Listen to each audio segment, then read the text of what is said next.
Сайн байцгаана уу та бүхэндээ энэхүү өдрийн мэндийг хүргэе. Poдлог подкастын маань дараагийн нэгэн дугаар хүрэхэд бэлэн болоод байна. За би хөтлөгч Хүслэн байна. За бүгдээрээ сайн байцгаана уу? Хөтлөгч Зөвч байна. За тэгэхээр бид хоёр энэ удаагийнхаа дугаараар аз жаргал гэж юу вэ? Ерөн сэтгэл судлалын шинжлэх ухаанд аз жаргалыг юу ч авч үздэг вэ талаар товчхон хүргэхээр бэлдсэн байна. Тэгэхээр энэ удаагийн дугаар маань бас их онцлогтой өвөөчтэй дугаар болж байгаа. Яагаад гэхээр аз жаргал гэдэг ойлголт ер нь бол хүн болгоны амьдралд байдаг. За хүн болгонд ор хаяж нэг удаага ер нь аз жаргал гэж юу юм бэ гэж өөрөөсөө ч юм уу эсвэл хүмүүсээс ч юм уу асууж исэн, асуулт тавьж исэн байх гэж бодож байна. Тийм болохоор энэ сэдвийг сонгож авсан байна. За тэгэхээр ерөнхийдөө хүмүүсийн одоо нийтлэг хандлагаар ажиглах юм бол аз жаргалыг нэг тийм хиtiin төлөвт байдаг зүйл юм шиг бодоод идэг. Хэрвээ одоо би энэ амжилтанд хүрчих юм бол аз жаргалтай болно. Хэрвээ би одоо хайртай хүнээ олчих юм бол аз жаргалтай болно. Хэрвээ би сургуулаа төгсчих юм бол аз жаргалтай болно гэдэг ч юм уу. Тэгээд энэчнээс ингээ анзаараад яваад байсан чинь хүмүүс ер нь яг аз жаргал гэж юу байдаг вэ талаар мэдлэг айгүй багтаа юм шиг санагдсан. Зүгээр л одоо юу гэдэг чинь энэ аз жаргал гэж юу вэ гэдэг асуулт нь айгүй инээдтэй энгийн юм шиг санагдаж байгаа боловч бас мэдэхгүй орхигдуулаад байдаг зүйл айгүй их байгаа юм шиг харагдаад байгаа. Тэгэхээр яг аз жаргал гэдэг маань юу вэ гэхээр хамгийн энгийнээр тодорхойлох юм бол тухайн хүний одоо амьдралдаа тухайн моменттой мэдэрч байгаа мэдрэмж тэгээд тэрнээс авж байгаа сэтгэл ханамжийг би бүхэн аз жаргал гэж хамгийн энгийнээр тодорхойлж байна те. Тэгэхээр юу гэдэг чинь энэчнээс харагдаж байгаа нэг зүйл гэвэл аз жаргал гэдэг нь ерөөсөө төлөв байдал биш. Ингээд хүнд тогтцсон байдаг ааш хараншин зан авир биш. Тэгэхээр хүн аз жаргалтай хүн гэж цаанаасаа байдаггүй. Харин тухайн мөчийг мэдрээд тухайн мөчтөө сэтгэл ханамжтай байж чадах юм бол хүн аз жаргалтай байдаг. Тэгэхээр ирээдүйд биш яг одоо цагт яригддаг зүйлийг аз жаргал гинэ гэж ойлгож байна. Тэгэхээр ерөнхийдөө нөгөө нэг сэтгэл судлалын шинжлэх ухаан ч гэсэндээ анхандаа яг хүний сэтгцийн асуудалтай талууд дээр төвлөрч явж исэн бол одоо ер нь хүн яавал аз жаргалтай байх юм, хүн яавал амьдрал нь сайхан байх юм гэдэг дээр илүү төвлөрч байгаа. Тэгээд эрэг сэтгэл судлал гэж төвлөрж явж байгаа тийм. Энэ эрэг сэтгэл судлалын талаар чи За эрэг сэтгэл судлалын шинжлэх ухаан гэж энэ сэтгэл судлалын салбар шинжлэх ухаан болж 2000 оноос л гарan бараг хөгжиж эхэлж байгаа. За тэгээд төлөөлөгч сэтгэл судлаач нараас нь дуртай бол Мартин Селигман, Carol Reeve за өөр маш олон сэтгэл судлаач нар ер нь одоо эрэг сэтгэл судлал руу орж ирж өөрсдийнхөө үзэл бодлыг илэрхийлдэг болсон. За эрэг сэтгэл судлал бол яг нэг амар хуучныгаа шүүмжлээд байгаа зүйл бол байхгүй. Гэхдээ ер нь сэтгэл судлал анх хөгжсөн цагаас эхлээд хүмүүсийг хэрхэн асуудалгүй тэр нэг энгийн түвшинд аваачихгүй. За тэр энгийн түвшнээс доошлцсон байгаа хүмүүсийг хэрхэн сайжруулах вэ? Хэрхэн доошоо унахгүй байх вэ гэдэг дээр ихэнхдээ төвлөрч ирсэн. Харин одоо бид нэр энэ энгийн түвшнийг хэрхэн бүр илүү дээшээ аваачих вэ гэдэг дээр төвлөрөх цаг нь болсон гэж эрэг сэтгэл судлал буюу positive psychology анхаарлаа хандуулж түүний төлөө судалгаа шинжилгээнүүдийг хийж явдаг салбар байна. Тэгэхээр аз жаргалын талаар маш олон нөгөө нэг онолууд, ойлголтууд байгаа тий. Хүн болгон одоо эрдэмтэд маань ч гэсэндээ аз жаргалыг арай өөр онцлогтойгоор тайлбарладаг.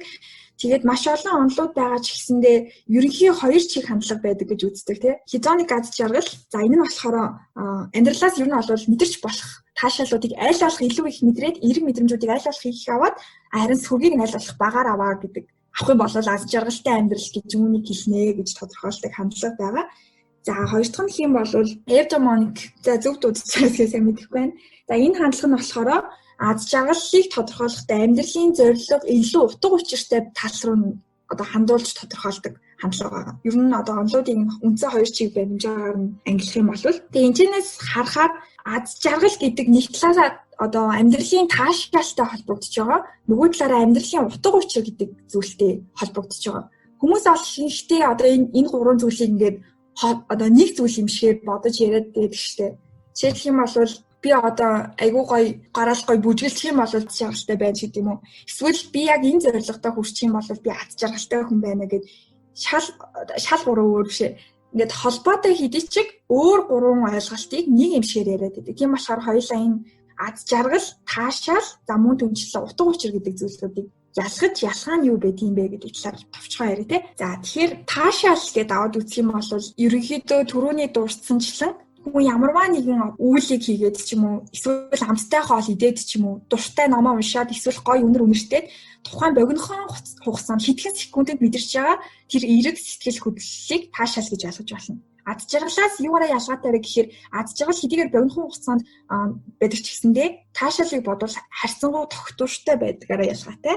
За арай удаан хугацаанд үргэлжлэх гэж ойлгож байна. За харин утга учир гээд аваад үзэх юм бол түрүүний ярьсанчлан хүн ямарваа нэгэн зүйлд өөртөө зорилго тавиад тухайн зорилгынхаа араас яг идэвхтэйгээр хөдөлмөрлөд тухайн одоо хөдөлмөрлөж байгаа үйл явцаасаа одоо эерэг мэдрэмжүүдийг аваад явахыг илүү утга учир тал руу тайлбарлаж болно. Тэгэхээр бас хоорондоо ялгаатай зүйлүүд байгаа тийм.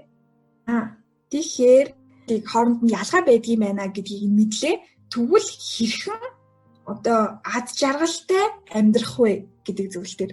За хэрхэн ад жаргалтай амьдрах вэ гэдэг асуулт гарч ирж байна. За ад жаргалтай амьдралыг бид хоёр сая өгөөсгөн батллаа тийм ээ. Өгөөсгөн батллаа гэдэг нь ад жаргалтай амьдрал гэдэг хүмүүс юу гэж ойлгоодгийг нь нэвцээгээд за ямар ч байсан тэдгээр ойлголтууд бол дийлэх юм бишээ гэдэг талаас нь ярьлаа. За тэгвэл харин бид хоёрын сөргүүлэн тавьж байгаа аргументууд буюу ад жаргал гэдэг нь одоодоо байх, ад жаргал гэдэг нь ирээдүйд тавьсан зорилгодоо хүрэх тэр замаас процессээс буюу яг үйл ажиллагаа хийж байгаа тухайн мөчүүдээс мэдрэмжийг авах. За мэдрэмжүүд нь эерэг сүрэг таны дургу хүргэсэн ч бай, таалагдсан ч бай. Тэр бүх мэдрэмжийг аль болох мэдрээд за түүнийг эргцүүлэн бодож хэрхэн яагаад энэ мэдрэмж үүсвэ? Энэ мэдрэмжийг дараа яаж үүсэхгүй байх вэ гэдэг дээр төвлөрч арга хэмжээнүүдийг авах. За энэ мэдрэмжүүдээс үүдээд гарч ирж байгаа эерэг болоод сөрөг зан үйлүүд, үр дүнгууд тэдгэрийг хэрхэн өөрчлөх вэ дээр төвлөрөх, хэрхэн илүү сайжруулах вэ дээр анхаарах зэрэг тэр бүгдээс танд мэдрэгдэж байгаа зүйлсүүдийг ад жаргал гэж тооцож болно. За энэ дээр анхаарах нь яагаад чухал юм бэ? Яагаад зүгээр л эд материалтай зүйлтэй болчоод ад жаргалтай болно гэдэг үгүйсгээд байгаа юм. Яагаад таны ад жаргалыг тэр урдаа тавьсан зорилгоос чинь холдуулаад бид хоёр салах гад үзээд байна вэ гэхээр хүнд ад жаргалтай дасан зохицдог hedonic adaptation буюу hedonic гэж сая бид хоёрын яриад байгаа hedonic hedonic аль нарийн дуудаж болно. Дасан зохицол гэдэг нь ямар нэгэн зүйлийг хүн олж авсны дараа хэсэгхэн хугацааны турш тухайн ад жаргал нь үргэлжлээд за буцаад нөгөө хүний яг анх байсан ад жаргалын түвшиндөө эргээд очдог. За тэгэхээр хичнээн их төрөгтэй эд материалтай хүссэн зүйлээ авсан хийсэн байлаа гэд таны тэр үед дөнгөж олж авсан үедээ мэдэрж байгаа мэдрэмж чинь аажмаар буурсаад 2 3 магадгүй сарын дараа гэхэд буцаад яг аваагүй үедээ байсантайгаа адилхан хэмжээнд очиждаг таны сэтгэлийн хөдөлгөөн буюу ад жаргалын мэдрэмж. За эхний шалт. За хоёрдугаарт урдаа тавьсан тэр зорилготой хүрэх явцдаа мэдрэмжүүдийг анхаарахгүйгээр тоохгүйгээр зөвхөн тийшээгээ зүтгээд эргэн тойронд болж байгаа зүйлдээ анхаарч чадахгүй.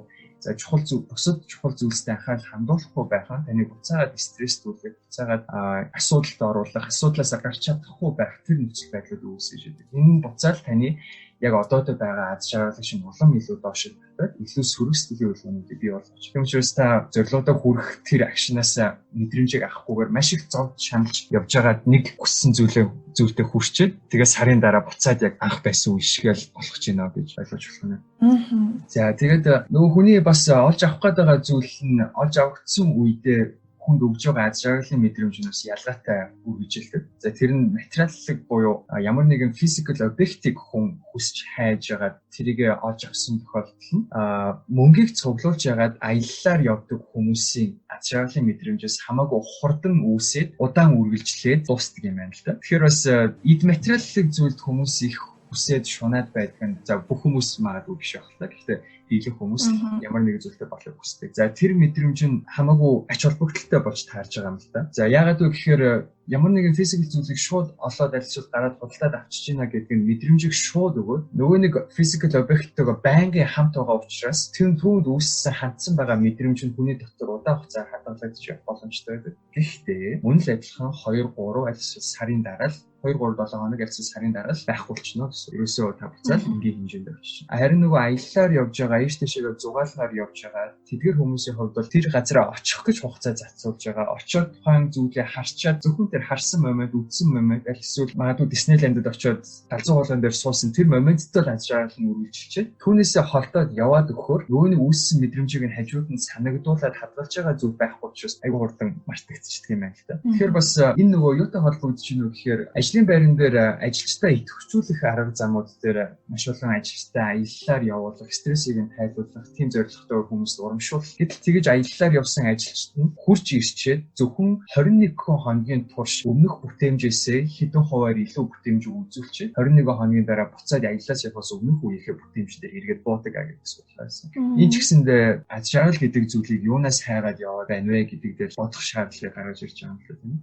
За тэгээд ийм зүйлүүд, ийм судалгааны үр дүнгууд байгаа учраас бид хоёр аз жаргал гэдэг та яг одоо байгаа моментоос мөчөөсөө хийж байгаа зүйлээсээ хийж байгаа зүйл чинь өгж байгаа тэр богино хугацаанд өгж байгаа үр дүнгуудээс нь аз жаргалыг мэдрээд явах хэрэгтэй. За тэгсэн илүү танд бүр өгөөчтэй.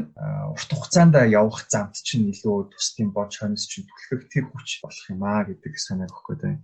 За тэгвэл яаж одоодоо мэдрэмжийг авах юм бэ? Одоо хийж байгаа зүйлээсээ таашаалыг авах вэ? Аз жаргалыг мэдрэх вэ? За хамгийн нэгдүгээрт хэдэн жилийн өмнөөс л нэлийн эрчимтэй яригдж эхэлж байгаа байхад mindfulness гэдэг ойлголттой байна тийм. Энэ нь mindfulness гэдэг нь ер нь бол бас л адилхан одоодоо төвлөрөх гэсэн үг тийм. Гэхдээ энэ дээр хэд хэдэн арга замуудыг санал болгоод бясалгал хийх, дасгал хөдөлгөөн хийх. За хийж байгаа зүйлдээ өдөр тутам давтагдж хийдэг зүйл байвал түүндээ зарцуулах яг нэг төвлөрөөд суух хугацаагаа өдөр болгоноор нь тодорхой хэмжээгээр нэмэгдүүлэх тэр оюуны дасгалыг хийх. За тэгэж нэг зүйлээ урт хугацаагаар хийх дасгалыг хийснээр дараагийн өөр ажлуудыг хийхэд ч гэсэндээ нэг төвлөрөөд суух хугацааг нь уртасгах ач холбогдолтой байдаг гэх зэрэг. За бас эрх сэтгэл судлалын судлаач Шон Эйкер гэдэг хүн байна. За тэр хүний positive биш happiness advantage гэдэг юм байна. За түүн дээр санал болгоод хамгийн гоё арга нь юу вэ гэхээр Tetris effect гэдэг ойлголтыг санал болгоод. За Tetris effect нь хүн ямар нэгэн зүйл дээр анхаарлаа удаан хугацаанд төвлөрүүлэл байх тусам тухайн зүйлээ бусад зүйлээс олж харж эхэлдэг. Тухайн төвлөрөөд байгаа зүйлийн шин чанаруудыг аль эсвэл бүхлээр нь шал өөр зүйлүүдээс хүртэл олж харж тэрэндээ бүрэн уусгах боломжтой байдаг талаар өгүүлдэг. За энэ дээр ямар судалгааны талаар ярьдаг вэ гэхээр хэсэг судлуулагч нарыг, судалгаанд оролцогч нарыг 2-3 бараг 7 хоног Tetris тоглосон. Өдөржингөө ерөөсөө дандаа Tetris тоглоод байсан. Tetris гэж нөгөө нэг юм сони шоонуудыг өрөөд нураагаад байдаг. Тэгээд судлаач нараа гаргаад явуулсан. Тэгсэн чинь судлуулагч нараа гаргаад явуулсан. Тэгсэн чинь судлуулагч нар гадаа явж байгаа байшингуудыг ерөөсөө нөгөө Tetris-ийн дүрс болгож хараад байсан байна да. За тэгэл ерөөсөө ингээд алийг альтын авчид нийлүүлчихвэл нурч бол гэж бодогдоод хаанаас ч хамаагүй юу ч тийм дүрсийг харсан ерөөсөө авчил нийлүүлэл нураачмаар санагдаад бол тэгтлээ бүр хийжсэн зүйлдээ орцсон байгаа. Тэгэхээр хүмүүс хэрхэн аз жаргалыг мэдрэх вэ гэдэг дээр зөвхөн эрэг сайхан зүйл дээр төвлөрөөд эрэг сайхан зүйлд анхаарлаа хандуулаад сонсоод уншаад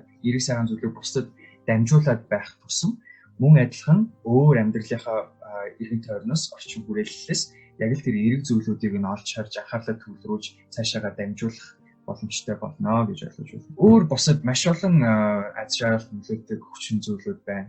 Гэр бүлийн байдал хүүхдийн аз жаргалд нөлөөлдөг байгаа. Хүний өгөөмөр зан чанар өөрийн аз жаргалд нөлөөлдөг.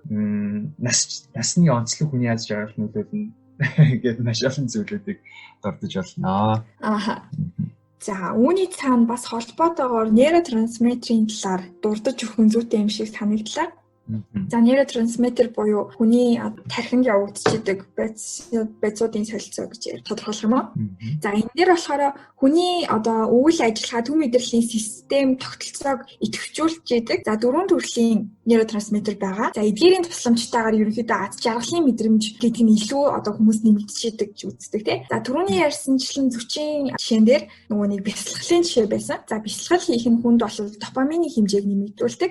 За ингэснээрээ хүний одоо тарих бас сэргийх үйлчлэгийг авч идэг. За тэгээ хүмүүс ер нь яагаад одоо сэтгэлээр унаад эсвэл ганцаардаад ингээд нэг жоохон хэцүү болоод ирэхээрээ согтууруулах ундаа ч юм уу эсвэл тамхи ч юм уу хэргэлдэг вэ гэхээр эдгээр одоо зүйлсэн допамины хэмжээг түрхэн хугацаанд нэмэгдүүлж өгдөг учраас энэ түрхэн хугацааны таашаалыг авахын тулд хүмүүс эдгээр зүйлсийг хэргэлдэг байх нь. За дараагийнх нь юу вэ гэхээр эндорфин буюу одоо хүмүүс яг спортоор хичээллэх үед ч юм уу яг бие махбод эрчимдэж бие махбодын хөдөлгөөний үр дүнд ялгарч идэг байц байгаа. За үүний үр дүнд бол бас түүнтэй адилхан төв мэдрэлийн тогтолцоо идэвхжснээр хүн одоо аз жаргалтай байгаа юм шиг мэдрэмжийг авдаг байх нэ. За дараагийнх нь болохоор одоо хамгийн гоё нь гэж хэлж болно. Энэ болохоор окситоцин. За энийг болохоор ерөнхийдөө хайрын даавар гэж нэрлэдэг байгаа. За ямар үед үүсдэг вэ гэхээр нэрнээсээ ойлгомжтой байгаа. Хүн одоо бусад хүмүүстэй харилцаанд ороод эерэг одоо дулаан мэдрэмжийг мэдрэх үедээ за тодруулах юм бол хайртай хүнийхээ гарнаас хөтлөх, үнсэх, үнрийг нь үнэрлэх гэх мэтчлэнгээр одоо энэ дотн мэдрэмжүүдийг ялгаруулсан үйл явдлуудыг үед хайрын даавар бол ялгарч эхэлдэг байх нэ. За тэгээд хосгүй хүмүүс хэрхэн энэ даавраа ялгаруулах вэ гэхээр амьд биеттэй ерөнхийдөө харилцаанд оруулах аягүй үр дүнтэй. Тодруулах юм бол нөгөө нэг тохоод хижээдэг ч юм уу, муурд хижээдэг ч юм уу. За бүр боломжгүй ах юм бол тасалгааны цэцэг ургуулах ч юм уу. Энэ мэтчлэнгээр окситоциныхаа хэмжээг нэмэгдүүлж болох нь. За энэ нь бол эргээд нөгөөнийг бидний яриад байгаа хүсэж байгаа аз жаргалтай амьдралд бол хөтэлдэг байх нэ. За хамгийн сүүлийнх нь болохоор серотонин гэж байгаа. За энэ серотонин болохоор ерөнхийдөө стрессийн эсрэг даавар гэж ойлгож болно. За серотонины хэмжээ буураад ирэхээр хүн болвол ерөнхийдөө стресс давтах, сэтгэл гутралд орох гэх мэтчлэнгээр одоо сөрөг тийшээ хазаах үндэс нь болж өгчээдэг гэж үздэг. Тэгээд нэг судалгааны үр дүн байдаг юм байлээ. Сэтгэл гутралаас болоод амиа хорлсон хүмүүс дээр одоо шинжилгээ хийгээд үзсэн чинь серотониных нь хэмжээ айгүй бага болчихсон байсан. Тэгэхээр энэчнээс харах юм бол хүний энэхүү одоо бид нар өөрсдөө мэдэхгүй шүү дээ яг ямар бодис яаж ялгараад би ямар сэтгэлийн хөдлөл хариу урвал гаргаад байгаагаа.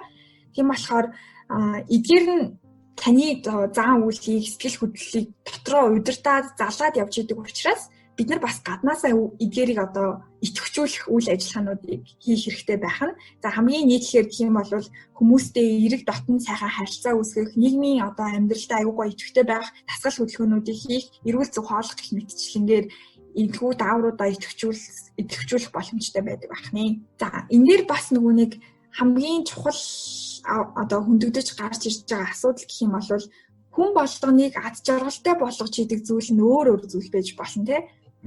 Жишээлбэл түрүүний хэдийгээр одоо ингээд жоохон буруудах байгаа юм шиг ярьсан ч гэсэндээ хүн одоо мөнгөтэй босноор аз жаргалтай болдог хүн байж болно. Эсвэл амжилттай, карьертэй олон хүнээр хүндлүүлэхээсээ аз жаргалыг мэдэрдэг хүн байж болно.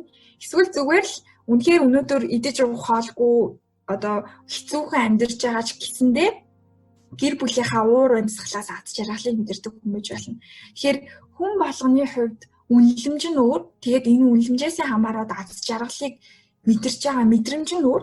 Тийм учраас энэ дэр бол ямарваа нэгэн байдлаар инхэн зөв инхэн буруу гэх нь өрөөсгөл айлгалт. Гэхдээ ямарваа нэгэн байдлаар та өөрөө аз жаргалыг юу гэж харна? Хэрвээ одоо аз жаргалыг та мөнгө гэж харж байгаа бол тухайн мөнгийг олж авахын төлөө л ингэж явах хэрэгтэй л болж байгаа юм л да тий. За тэгээд саяны физиологи ерөнхийдөө бол цаад шалтгаануудыг нь тайлбарлсан. За тэгвэл саяны дөрвөн нейротрансмиттеруудыг хэрхэн тасардгүй? За тасарсан ч гэсэндээ маш урт хугацаанд хадгалж явах вэ? За урт хугацаанд бас ялгаруулах вэ гэдэг дээр нэг судалгааны өгүүллийг гяс хурангуулад яриад өгөө. За энэ судалгаа нь Harvard их сургуулийн сэтгэл судлаач Роберт Waldinger гэдэг хүний явуулж байгаа одоо удирдах байгаа судалгаа нэг. За ягаад одоо удирдах байгаа гэж хэлж байгаа гэхээр энэ судалгаа нь нийтдээ одоо бол 77-оос 78 жилийн хугацаанд үргэлжилсэн урт хугацааны судалгаа байгаа. За Роберт Waldinger-ийн хувьд бол одоо 3 дахь үеийн удирдагч нь болж энэ судалгааг удирдах явж байгаа гэсэн. За энэ судалгаа 2002 дугаар дайн дууссаны дараа Америкийн нэгдсэн улсын эрэгтэй хүмүүсийг сонгож аваад за тэр эрэгтэй хүмүүсээ судлаад явсан байна. Уучлаарай судалгаанд оролцогчдын тоон 1200-724 хүн юм байна шүү. За ингээд 78 жилийн хугацаанд судлаад явжээ.